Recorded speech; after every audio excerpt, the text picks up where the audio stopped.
Welcome back to Collectible Stonks. My name is Yamil. Glad to have you guys here today. And we had another Metazoo Hour yesterday. Was it yesterday? I believe it was yesterday. Yeah, it was yesterday. And I took some screenshots of some of the really, what I thought to be really, I guess, really important stuff. Really, like new announcements, things like that. So the first thing that you see at the very top here is somebody asked, well, the SOL cards look similar to how Funko is doing the releases right now. Would be cool to collect a set for a special claim. Metazoo says, speaking of Funko NFT cards,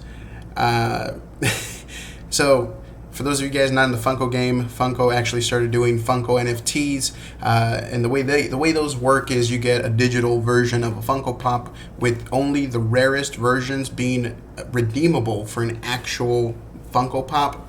So I'm really curious to see if maybe that's the extent of the Funko collaboration, at least maybe in the beginning, or maybe the NFT Funko, the Funko NFTs for Metazoo are going to be a part of it. So very interesting, very cool. I can already tell that if they did some sort of like Mothman limited edition Funko Pop drop, like Funko NFT drop, I mean, I can only imagine how much that's going to sell for, because these Funko Pops that are like, you know, 1%, 2% chance of getting from the NFTs, those sell for like $200, $300. And right now with the steam that Metazoo has, I would not be shocked if those Funko Pops that are usually they're very limited to like 250 to 1,000. I would not be shocked if those Funko Pops sell for 300 plus. So very interesting. Another little thing I saw here was that the eBay box and promo is officially coming out at the end of April, which means Wilderness should release end of March. So we're going to have an entire month before eBay receives their booster box and promo bundle that they're going to be doing. At least that's what we're thinking. We don't know. That's what I gathered from that right there. And then apparently they may actually be in the works of getting some acrylic booster boxes to protect your booster boxes. So that's really cool. On to the next one. Really important. Figured you guys would be very interested in this. So somebody asked, Metazoo show. So every time we get a Metazoo Hour, we always ask questions regarding the show. And it looks like Mike has set a pilot goal of 2022. So he is really trying to get a TV show pilot made by the end of this year. Now, that doesn't necessarily mean we're going to get to see the pilot. That just means that he wants it done by this year, which means that by 2023, likely late 2023, the show would be finished, right? So very cool. It would be extremely awesome if we actually did get to see the show, like the show pilot. I'm surprised they didn't do like a Kickstarter for it, considering how successful that has been. And let me just be honest with you guys. If they did a Kickstarter for the anime that they're planning on making, and they made, you know, some of the backer kits have like an exclusive Blu-ray with like a steel book, like I would absolutely do that. That is awesome. I would more than be happy to support that type of Kickstarter. I feel like that would be really cool. Although unfortunately I did not get a screenshot of this next one. He did mention that they are going to be cutting down on Kickstarters based on the amount of people like essentially not really complaining, but essentially based on the feedback that he got from people. They're only going to be doing Kickstarters when necessary, and possibly only once or twice per block. So we may not see another Kickstarter until Yokai Island. So we'll see. But really interesting that that's his goal, to have a pilot made by end of year. And then onwards to another one. So really cool is, what is this? Mazka asked, are the release dates scheduled for UFO and Theon still on track? The reason he asked that is because originally Wilderness was supposed to release March 1st. It got pushed back a month, and based on the time frame that they originally gave, you know, people were thinking, oh, everything probably got pushed back a month.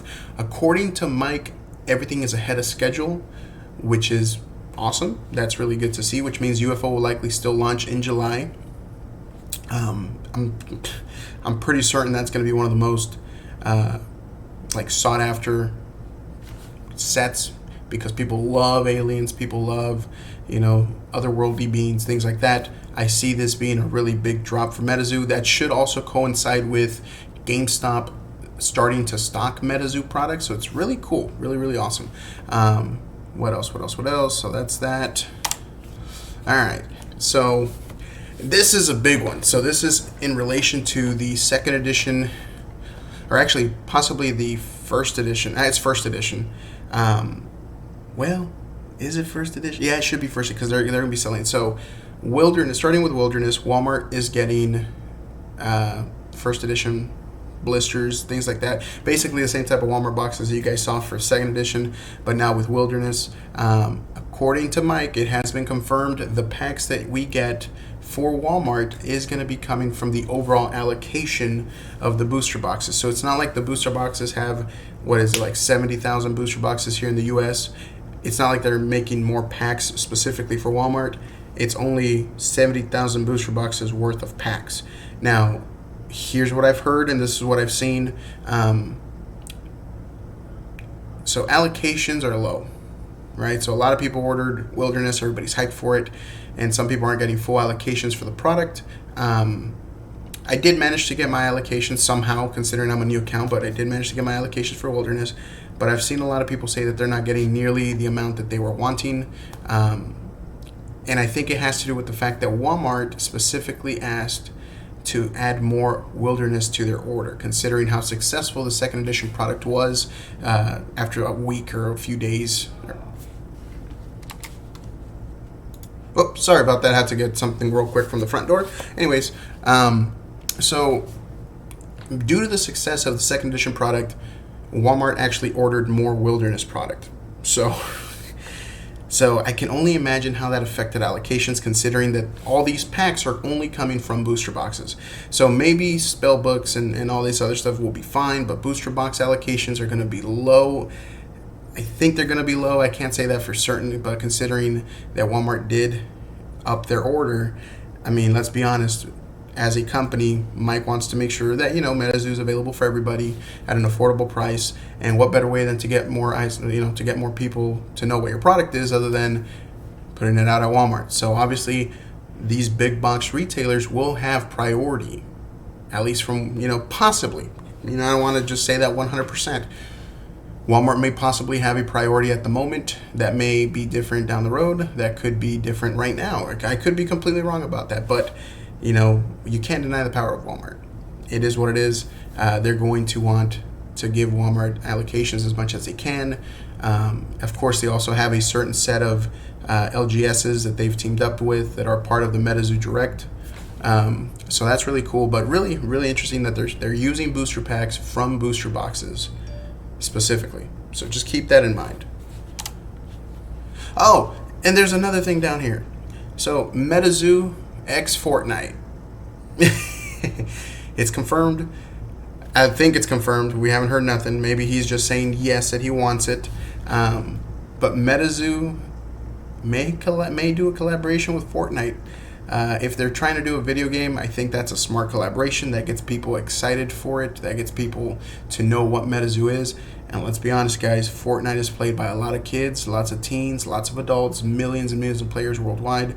And so I can definitely see if they were to do a collaboration with Fortnite, I mean, it's just going to hit the stratosphere. I mean, Fortnite is very, what's the word? It's golly, I can't think of the word. It's just wow. Like, I just cannot think of the word. But when you collaborate with Fortnite, you're going to have millions and millions and millions of people playing that content. And who knows, they may be having like, an outfit. It could be like, I don't know, maybe like a Mothman or like a Wendigo type of skin, things like that. That's big, man. That's huge. So it's really interesting. So keep also that in mind. It's awesome. Let's see what else I got here. Actually, I got like two more. Look at that. Let's go here. All right. Let's see. So that's they still plan on doing McDonald's and Burger King toys. That's still in the books. They're still working on that. That's really cool. That's awesome. That's definitely going to put a lot of eyes, a lot of kids onto Metazoo. What else we got here? This is big. So the fan art, the fan art blister packs that were shown off a few weeks ago. Only 10,000 of those were made, right? The winners are around, according to this person, the winners are about roughly 20 people or so. Excuse me. And those people each get 100 of these blisters.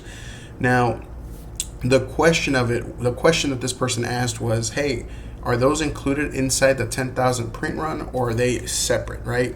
And Mike confirmed that that's part of it. So out of those 10,000 blisters, if 20 of these people are getting 100 of each, that's 2,000 packs, which immediately means there's only 8,000 left.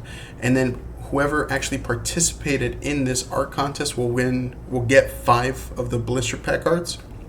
There are 5 blister packs of the art contest. I don't know how many there were. I don't know how many contestants there were. But let's say that, I don't know, narrowed down a few hundred. Let's add an extra 1,000 just to be safe. So 1,000 for participants, 2,000 for the winners. You're looking at roughly a print run of 7,000 art blisters left. That's pretty low. I mean, these blisters are likely going to sell for $5. They're probably only going to have what? Maybe 8 cards, maybe 5 cards. I don't even know what's been confirmed. Maybe it's only 1 card. You know, like the typical, like how they usually do promos. And if that's the case, it's $2 per pack.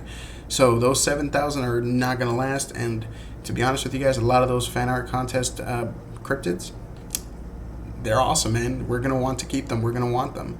La Llorona is one for me, things like that. Like they have some really nice cryptids that they drew up. So, yeah. Now, there's a running joke that there may be a Metapoo April Fool's Day card. Mike did confirm there's going to be something dropping on April Fool's. I believe he confirmed it. Correct me if I'm wrong in the description below. So, April 1st, we may actually get the Metapoo card. So we'll see how that goes. And let me see here. Cool. Okay, this is really big.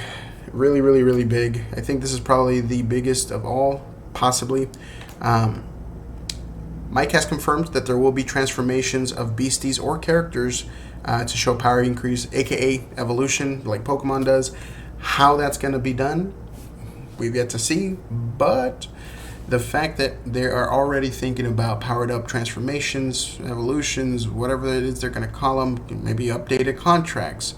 I know right now we have chibi beasties, chibi cryptids. And maybe that's how it ties into the cryptids that we have today. They evolve, or they power up from chibi to regular, and then from regular to something else possibly. That's huge. That's huge for the IP. That's huge for cryptid lore in the game.